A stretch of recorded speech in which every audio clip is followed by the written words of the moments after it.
દીપક વાંચે હું ધોરણ 4 માં અભ્યાસ કરું તો તમે સરસ મજાની વાર્તા વિશે વાર્તામાં મગર અને વાંદરો એક મોટું જંગલ હતું એમાં ઘણા બધા પ્રાણીઓ પક્ષીઓ રહેતા હતા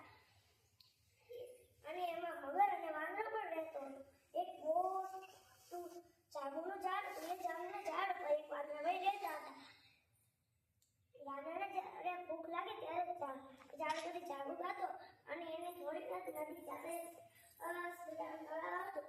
વાંદરાને જ્યારે ભૂખ લાગતી ત્યારે જાંબુના ઝાડ પરથી જાંબુ ખાતો ને ત્યારે તરસ લાગે ત્યારે તળાવ એ પાણી પીતો એક દિવસની વાત છે જ્યારે મગર કિનારે સૂઈ રહ્યો હોય છે ત્યારે વાંદરો જાંબુ ખાય અને ઠળિયા મગર ઉપર ફેંકે છે ત્યારે મગર જાંબુના ઠળિયા ચાખે છે ત્યારે બહુ મસ્ત લાગે છે અને કહે છે વાંદરા મારે તારી સાથે દોસ્તી કરવી છે વાંદરો તો કહે છે સારું અને આજથી આપણે રે ફ્રેન્ડ અને વાંદરાએ પણ દોસ્તીના નામ પર ઘણા બધા જાંબુ આપે કહે છે લે આ જાંબુ તું પણ ખા હું પણ ખા અને બંને સરસ મજાના જાંબુ ખાધા અને પછી તો મગર કરતો તળાવમાં જાય છે એમ જ કરતા 1 2 3 4 5 6 દિવસ વીતી જતા એક દિવસ મગરને વિચાર આવે છે કહે છે લાઈને આજે થોડા જાંબુ મારી મગરી માટે પણ લઈ જાઓ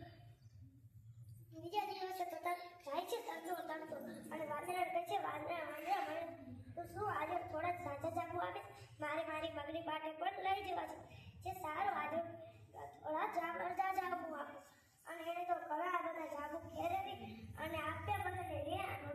તો આ જાંબુ છે તું લઈ જતા એની મગરી માટે અને તો તરતો જાય છે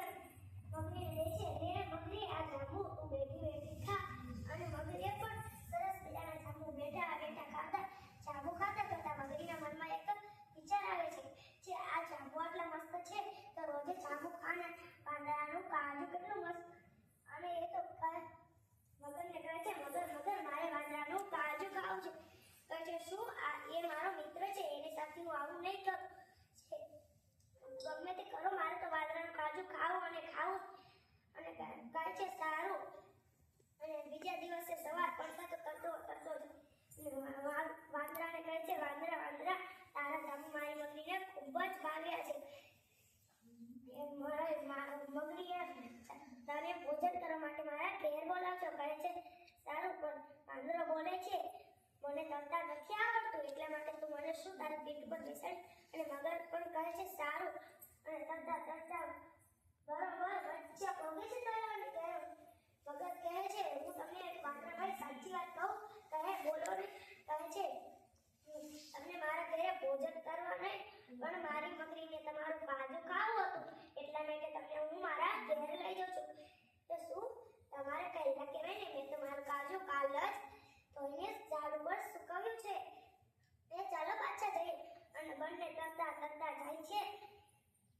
પાછા જ્યાં કિનારો આવે છે ત્યારે વાંદરો ઠેકડો મારી અને જાંબુના ઝાડ પર ચડે છે ને જે બુદ્ધિ વગરના મારું કાજુ મારા પેટમાં હોય હું વાર ધોઈને સુકવું કહે છે અને વાંદરે સરસ મજાની સોટી કાપી અને મગરને ખૂબ જ માર્યો જે આપને આ વાર્તામાંથી શીખવા મળે કે કોઈની સાથે ગંદનારી કરવી જોઈએ નહીં.